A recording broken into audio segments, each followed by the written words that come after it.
Hi hello வணக்கம் and welcome to our mummy பாவம் channel. Today நம்ம குக்கிங் செக்ஷனில் பார்க்க போகிறது என்னென்னா மம்மி வெஜ் நூடுல்ஸ்.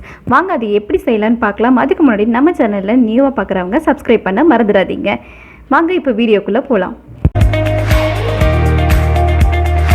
ஓகே, இப்போ நம்ம ஒரு பேன் எடுத்துருக்கோம். தேவையான அளவு தண்ணி ஊற்றிட்டு நூடுல்ஸ் அதில் ஆட் பண்ணிக்கலாம். மீடியம் ஃப்ளேம் வச்சுட்டு நூடுல்ஸ் வந்து பாயில் ஆகிறதுக்கு ஒரு 2 to 3 minutes ஆகும். ஸோ இப்போ வந்து நல்லா ஓகே, நூடுல்ஸ் கொதித்து வந்துருச்சு. பாயில் ஆன நூடுல்ஸை ஒரு பாத்திரத்தில் மாற்றி வாட்டர் ஃபில்டர் பண்ணிக்கலாம். சூடான தண்ணியில் நூடுல்ஸ் இருக்கனால ஒன்றோட ஒன்று ஒட்டி இருக்கும். இதே நம்ம கூல் வாட்டர் ஆட் பண்ணி ஒரு தடவை அலசி எடுத்துட்டிங்க அப்படின்னா தனித்தனியாக பிரிஞ்சு வந்துடும். இப்போ மிக்ஸி ஜாரில் நம்ம ஒரு தக்காளி 2 பச்சை மிளகாய் எடுத்து நம்ம நல்லா அரைச்சி வச்சுக்கலாம். நீளமாக நறுக்கிய 2 வெங்காயம், 2 பச்சை மிளகாய், 1 கேரட், 1/4 kg கேபேஜ் நம்ம நீளமாக நறுக்கி வச்சுக்கிறோம். வேணும்னா நீங்கள் பீன்ஸ் கூட நீங்கள் ஆட் பண்ணிக்கலாம். பட் ஃப்ளேவரோட டேஸ்ட் மாறாமல் இருக்கிறதுக்காக நம்ம நீளமாக கேரட் கேபேஜை நம்ம ஸ்லைஸ் பண்ணி வச்சுருக்கோம்.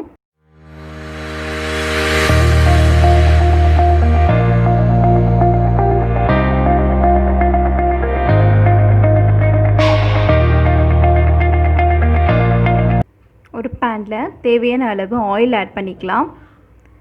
நம்ம ரைஸ் பன் ஆயில் யூஸ் பண்ணியிருக்கோம். இந்த ஆயிலில் விட்டமின் இ சத்து அதிகமாக இருக்குது. அதுவும் இல்லாமல் மோர் ஹீட் கண்டக்டட் ஆயில் அப்படிங்கிறனாலையும் 20% கேஸ் ப்ரொடியூஸ் ஆகிறதையும் நம்ம சேவ் பண்ணிக்கலாம்.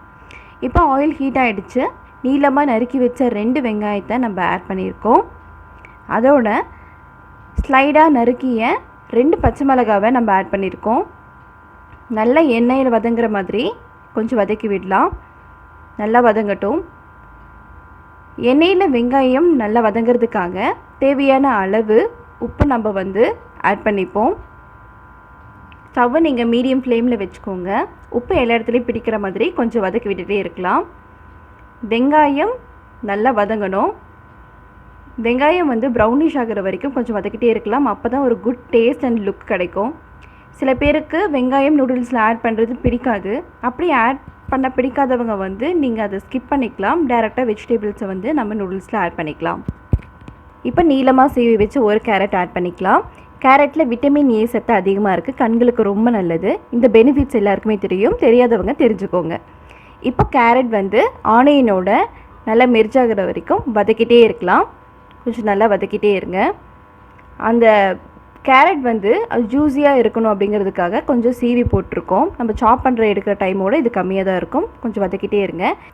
அதே மாதிரி நீளமாக நறுக்கிய 1/4 kg கேபேஜ் நம்ம ஆட் பண்ணியிருக்கோம். கேபேஜில் விட்டமின் சி சத்து அதிகமாக இருக்குது. கேபேஜில் முக்கிய பயன் என்ன அப்படின்னா டைஜஷன் ப்ராப்ளம் க்யூர் பண்ணும். அதனால் நூடுல்ஸ் குக் பண்ணும்போது அதிக அளவில் கேபேஜ் எடுத்துக்கிட்டிங்க அப்படின்னா குழந்தைங்களிருந்து பெரியவங்க வரைக்கும் டைஜஷன் ப்ராப்ளம் இல்லாமல் நல்லா சாப்பிடலாம். நல்லா வதங்கட்டும். கேபேஜை அதிக அளவில் வேக வைக்கக்கூடாது. இப்போது 1 டொமேட்டோ, 2 சில்லி நம்ம பேஸ்ட் பண்ணி வச்சுருக்கோம். அந்த பேஸ்ட்டை இப்போ நம்ம ஆட் பண்ணிக்கலாம். நல்ல எல்லா இன்க்ரீடியன்ஸோடையும் கொஞ்சம் கொஞ்சமாக மிங்கிள் ஆகிற மாதிரி வதக்கி விட்டுகிட்டே இருக்கலாம்.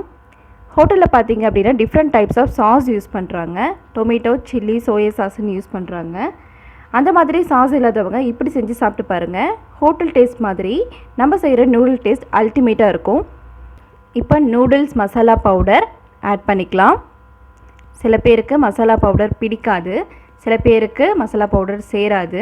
ஸோ வீட்லேயே ஹெல்த்தியான மசாலா பவுடர் எப்படி ப்ரிப்பேர் பண்ணலாம் அப்படிங்கிறத நான் ஃப்யூச்சர் வீடியோஸில் அப்டேட் பண்ணுறேன். ஸோ நம்ம சேனலை தொடர்ந்து வாட்ச் பண்ணிக்கிட்டே இருங்க. உங்களுக்கான வீடியோஸ் சீக்கிரமாக அப்டேட் பண்ணுறோம். இப்போ நல்லா பச்சை ஸ்மெல் போகிற வரைக்கும் கொஞ்சம் வதக்கிட்டே இருக்கலாம். நல்லா வதங்கட்டும். நம்மளுக்கு தெரியும் பச்சை ஸ்மெல் போகிறப்போ அந்த டைமில் பாயில் பண்ணி வச்சுருக்க நூடுல்ஸை கொஞ்சம் கொஞ்சமாக நம்ம சேர்த்துக்கலாம். நல்லா ஸ்ப்ரெட் பண்ணி விடுங்க. பாருங்கள், நூடுல்ஸ் வந்து நல்லா பாயில் ஆகிருக்கு. ஸோ இந்த மாதிரி டைமில் நம்ம எல்லா இன்க்ரீடியன்ட்ஸும் நூடுல்ஸோட நல்லா பிடிக்கிற மாதிரி வதக்கி விட்டுக்கலாம். கேரட்டில் பார்த்தீங்க அப்படின்னா பீட்டா கரோட்டின் ஆன்டி ஆக்சைடுகள் சத்து அதிகமாக இருக்குது. நம்ம உடம்புக்கு ஆன்டி ஆக்சைடுகள் சத்து ரொம்ப இன்றியமையாதது.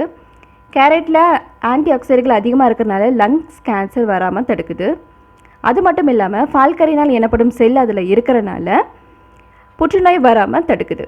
கேபேஜில் பார்த்திங்க அப்படின்னா நீர் சத்து அதிகமாக இருக்குது. சம்மர் சீசன் அப்போ நம்ம உடம்புல நீர் சத்து பற்றாக்குறை இருக்கும். அப்போ நம்ம டெய்லி ஃபுட்டாக கேபேஜ் நம்ம எடுத்துகிட்டு வந்தோம் அப்படின்னா உடம்புக்கு ரொம்ப ரொம்ப நல்லது.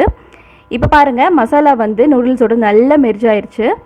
உப்பு எல்லாமே நல்லா பிடிச்சிருக்கும், நம்மளுக்கு பச்சை ஸ்மெல்லும் வராது. இப்போ நம்ம ஆயில் ஆட் பண்ணிக்கலாம். ஏன்னா மசாலாவோட நூடுல்ஸ் வந்து நல்ல மெர்ஜாக இருக்கும். அது தனித்தனியாக பிரிஞ்சு வர்றதுக்காக நம்ம இப்போ ஆயில் நம்ம வந்து ஆட் பண்ணியிருக்கோம். நீங்கள் பார்த்தாலே தெரியும், நூடுல்ஸ் பாருங்கள் தனித்தனியாக பிரிஞ்சு வந்திருக்கு. ஓகே, நம்ம மாமி வெஜ் நூடுல்ஸ் இப்போ ரெடி ஆகிடுச்சு. வாங்க சாப்பிடலாம். நாங்கள் இப்போ சாப்பிட்டு டேஸ்ட் எப்படி இருக்குன்னு பார்க்க போகிறோம். அதே மாதிரி நீங்களும் வீட்டில் ட்ரை பண்ணி டேஸ்ட் எப்படி இருக்குன்னு மறக்காமல் கமெண்ட் பாக்ஸில் கமெண்ட் பண்ணுங்கள். இந்த வீடியோ பிடிச்சிருக்குன்னு நம்புகிறேன். இந்த வீடியோ பிடிச்சிருந்தா மறக்காமல் லைக் பண்ணுங்கள். நம்ம மம்மி பாவம் சேனலில் ஹெல்த் டிப்ஸ் என்னென்னு பார்க்கலாம்.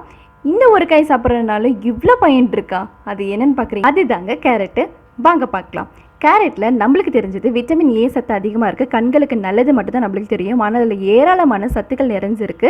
இது டெய்லி உணவில் நம்ம எடுத்துகிட்டு வந்தோம் அப்படின்னா நோய் எதிர்ப்பு சக்தியை அதிகரிக்குது, பற்கள் வலுப்பெறுது, நம்ம உடலில் கலோரியின் அளவை சீரமைச்சு மெட்டாபாலிசம் இன்க்ரீஸ் பண்ணி வெயிட் லாஸ் பண்ணுது, ஸ்கின்னுக்கு ஸ்ட்ரென்த்தை தருது, அதனால் ஸ்கின் க்ளோயிங்காக இருக்கும். சர்க்கரை நோயாளிகளுக்கு வந்து சர்க்கரையின் அளவை வந்து கட்டுப்படுத்துது, பிளட் ப்ரெஷரை குறைக்குது, அதனால இதயத்துக்கு ஏற்படுற நோய்கள் எல்லாமே தடுக்கப்படுது, போன் ஸ்ட்ரென்த்ஃபுல்லாக இருக்குது, புற்றுநோய் வராமல் தடுக்குது, ஆன்டி ஆக்சிடென்ட்கள் சத்து அதிகமாக இருக்குது, பிரெயின் ஃபங்க்ஷனை வந்து இன்க்ரீஸ் பண்ணுது. அதனால் குழந்தைகளிலிருந்து வயதானவர்கள் வரைக்கும் டெய்லியுமே கேரட்டை சாப்பிட்டு வந்துடுறது ரொம்ப ரொம்ப நல்லதுங்க. யூனிவர்சிட்டி ரிசர்ச்சில் வாரத்துக்கு 6 கேரட்டுக்கு குறைவாக சாப்பிட்றவங்களுக்கு பக்கவாதம் அதிக அளவில் ஏற்படும் அப்படின்னு சொல்லி உறுதிப்படுத்தியிருக்காங்க. அதனால் கேரட்டை உணவில் நம்ம டெய்லி எடுத்துக்கிறது ரொம்ப நல்லது. இந்த காயில் இவ்வளோ பயன்கள் இருக்குது. அதனால் டெய்லியுமே குழந்தைகள்லேருந்து பெரியவங்க வரையும் எடுத்துக்கோங்க. நம்ம வீடியோ பிடிச்சிருந்தா லைக் பண்ணுங்கள்.